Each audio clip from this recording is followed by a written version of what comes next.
All right, let's talk about God, shall we? The big guy upstairs, the Almighty, the one who's supposed to be all-loving and all-powerful. But here's the thing, if he's so loving, why is there so much gratuitous suffering in the world? Gratuitous suffering refers to suffering that appears to have no redeeming purpose or value.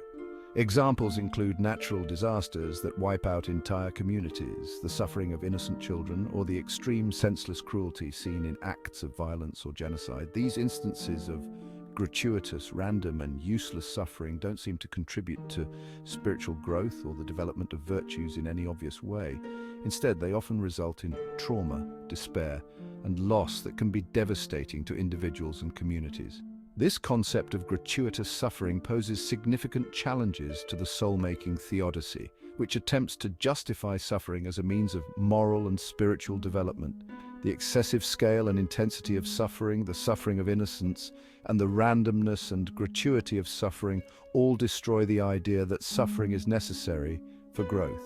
Consequently, the problem of gratuitous suffering remains a powerful argument against traditional theistic explanations, suggesting that if a God exists, they may not be all-powerful, all-good, or concerned with human useless suffering in the ways religious traditions have traditionally claimed. It's enough to make you want to crawl under the duvet and hide. And then you got people saying it's all part of God's plan. Really, what kind of plan involves that much useless pain and misery? It's like someone giving you a birthday cake and then setting fire to your house. Happy birthday, don't worry, it's all part of my plan for you to learn a valuable lesson about fire safety. Yeah, all right, mate, pull the other one. Let's have a look at what some of these famous philosophers have to say, shall we? First up, we've got David Hume, a Scottish philosopher who wasn't afraid to ask the tough questions. Hume basically said, look, either God can prevent evil and chooses not to, in which case he's not all good, or he wants to prevent evil but can't, in which case he's not all powerful. It's a bit like that mate who's always promising to help you move house but then mysteriously disappears when you actually need him. Either he can't be bothered, which makes him a bad friend, or he's got some lame excuse about having a bad back, which makes him a bit useless. Hume reckoned that the sheer amount of suffering in the world suggested that either God didn't care enough to stop it or wasn't strong enough to do anything about it. Either way, it doesn't paint a very flattering picture of the big fella, does it? Moving on. Next, we've got Voltaire, a French philosopher with a wicked sense of humor. Voltaire took the mickey out of those who tried to explain away suffering by saying it was all part of God's plan. He wrote a satirical novel called Candide, which poked fun at the idea that everything is for the best in this best of all possible worlds. Candide, the main character, goes through all sorts of horrendous experiences, war, natural disasters, you name it. But his optimistic tutor, Pangloss, keeps insisting that it's all part of God's plan and that everything will turn out all right in the end. Spoiler alert, it doesn't. Voltaire was basically saying that the idea of a benevolent God in a world full of suffering is a bit of a joke. It's like watching a clown fall flat on his face and then saying, don't worry, it's all part of the act. Yeah, right. Let's see what this next bloke has to say, shall we? He looks cheerful. Section 4, Schopenhauer's gloom. Life is suffering. Deal with it. Arthur Schopenhauer, a German philosopher who was about as cheerful as a funeral director, took a slightly different approach. He basically said that suffering is just an inherent part of existence. Life is a constant struggle against our desires, and even when we get what we want, it only leads to more desires and more suffering. It's a bit like that time you queued for ages to get the latest smartphone, only to drop it down the toilet the next day, or that relationship you thought would last forever, but ended up being messier than a chimpanzee eating spaghetti bolognese. Schopenhauer didn't even bother with the whole God question. He just said, look, life is a bit rubbish, get used to it. Not exactly uplifting, is it? This next guy is a bit more of a rock star, though. Section 5, Nietzsche's hammer. God is dead and we killed him.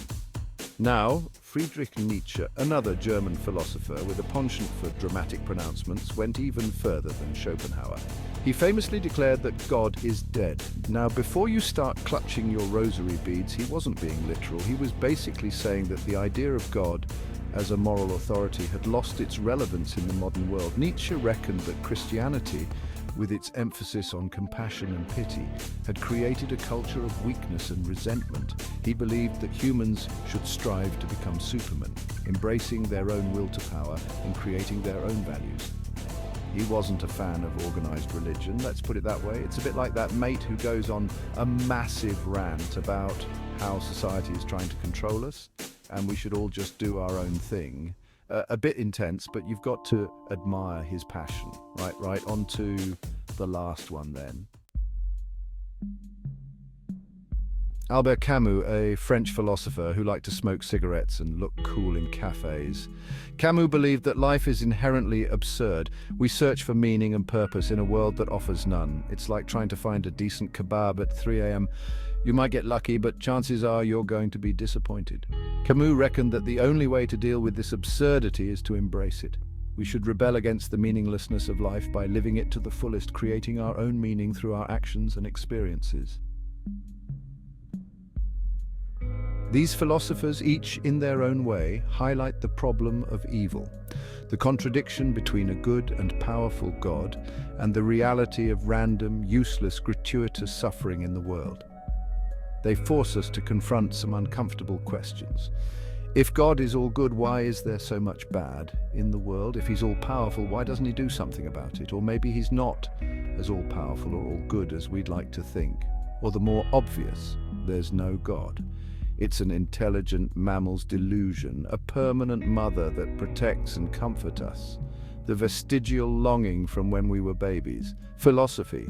It's about looking at the world with a critical eye and not being afraid to say, hang on a minute, something doesn't quite add up here. Mysterious ways is not an answer.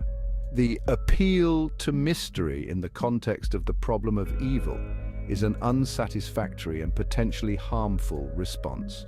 It shuts down meaningful debate, undermines rational inquiry, and can have troubling moral and intellectual consequences.